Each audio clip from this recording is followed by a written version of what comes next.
Bismillahirrahmanirrahim. Assalamualaikum warahmatullahi ta'ala wabarakatuh. Berjumpa kembali sahabat dan pemirsa Cibodas Dogar. Insya Allah pada kesempatan hari ini, hari Jumat, saya akan nge-share terkait sabda Rasulullah Shallallahu Alaihi Wasallam yang bunyi hadisnya, ittakhadhu al-ghanama fa inna fiha barakah. Rawahu Abu Dawud.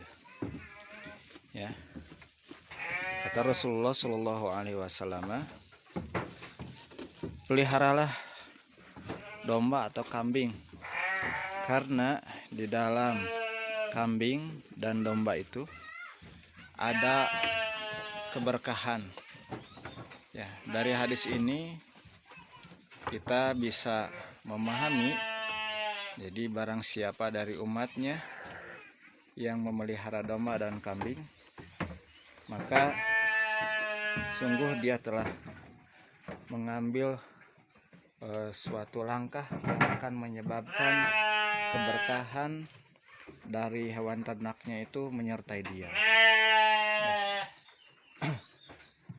Kenapa gitu terhadap kambing atau domba ini Rasulullah mengatakan ada keberkahan gitu ya? Karena emang di dalam domba ini ada beberapa sisi yang bisa dimanfaatkan, ya, sehingga itu menunjukkan kepada keberkahan sesuatu hal yang dijelaskan oleh Rasulullah itu.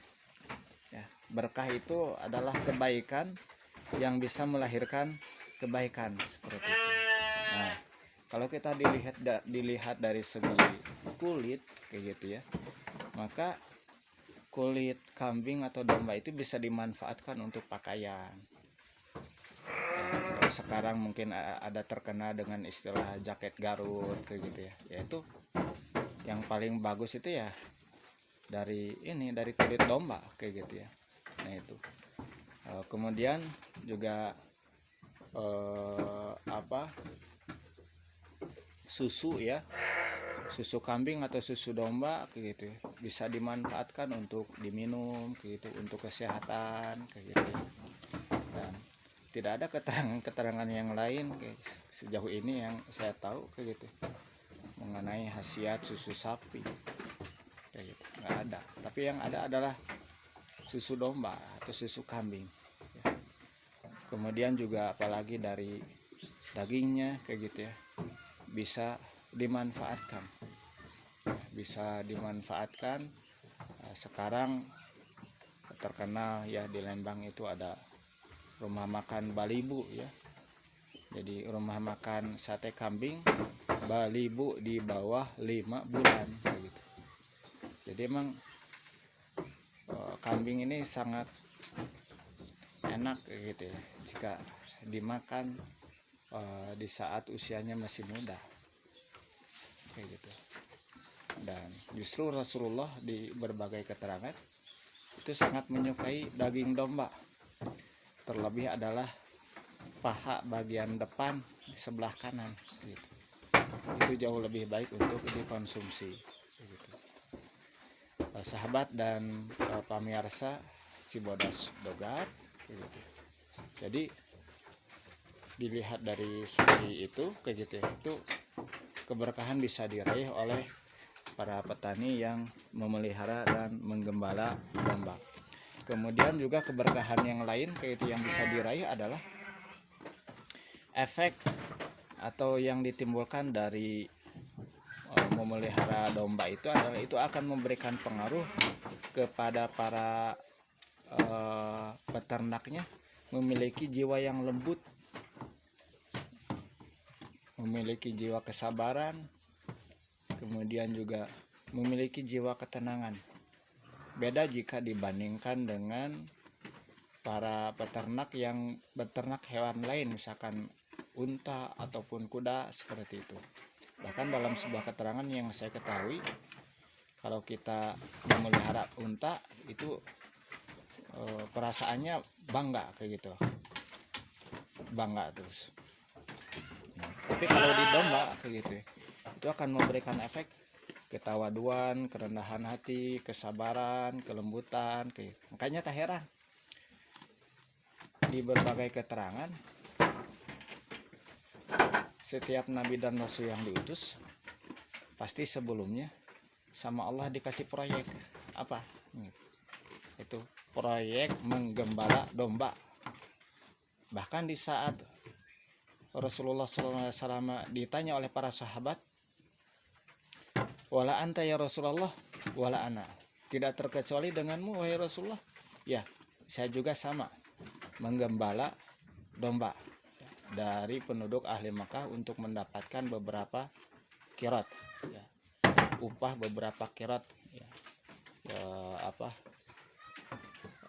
nama lain dari mata uang Arab pada waktu itu ya. Gitu.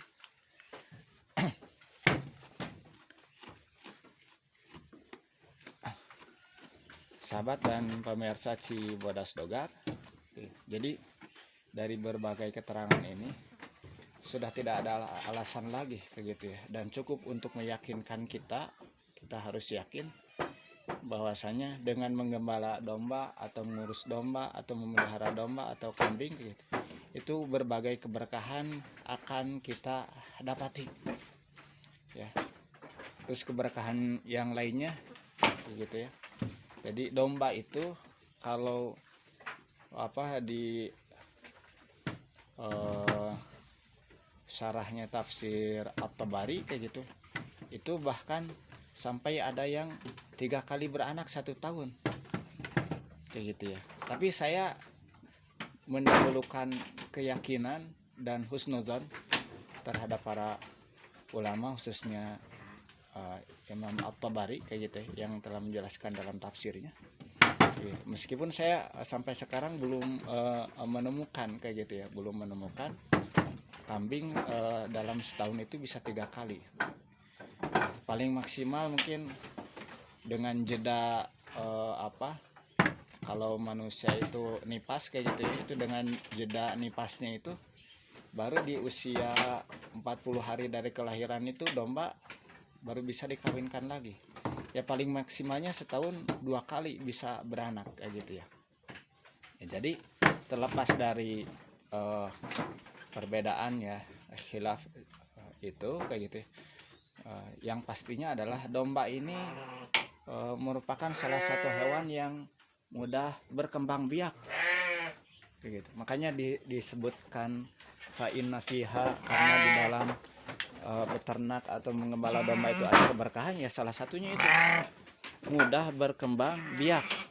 Minimalnya domba dalam 1 kali lahiran bisa beranak 1, maksimalnya bisa ada yang 5-6 kayak gitu ya.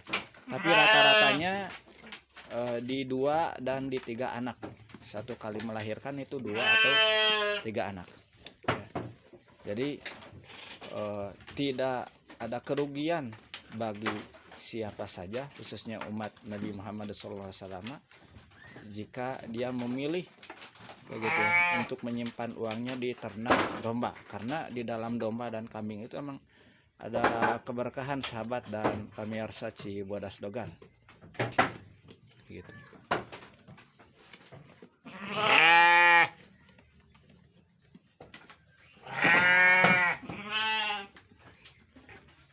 Kemudian juga yang selanjutnya, saya juga belum menemukan keterangan-keterangan yang lain terkait statement Rasulullah tentang keberkahan dalam hewan ternak, kecuali hanya di kambing dan domba saja kayak gitu. Kalau di unta yang saya tahu ya, kalau orang memelihara unta pasti yang muncul adalah kebanggaan. Kalau kuda, Rasulullah juga kalau tidak salah itu terdapat kebaikan di dalam jambul kuda itu ya, kepala kuda itu. Saking mulianya mungkin ya, ketika kuda itu emang dipersiapkan dipakai untuk berjuang di jalan Allah kayak gitu. Nah itu. Tapi terkait masalah keberkahan itu ya, setahu saya hanya ada di domba itu sendiri. Ya itu saja mungkin sahabat dan pemirsa Cibodas Dogar ya. Sekarang hari Jumat, jangan lupa banyak beristighfar kepada Allah Subhanahu wa taala dan banyak-banyak bersalawat kepada Nabi Muhammad sallallahu alaihi wasallam.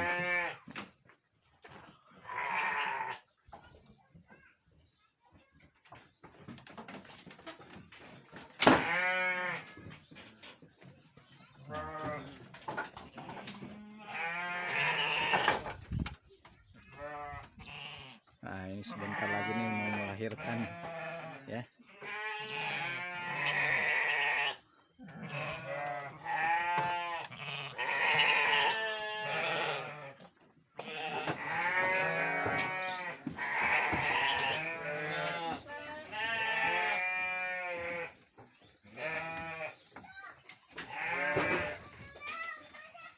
Ya, itu saja. Sekali lagi jangan lupa bersalawat kepada Nabi Muhammad sallallahu alaihi wasallam. Sallu ala Nabi sallallahu alaihi wasallam.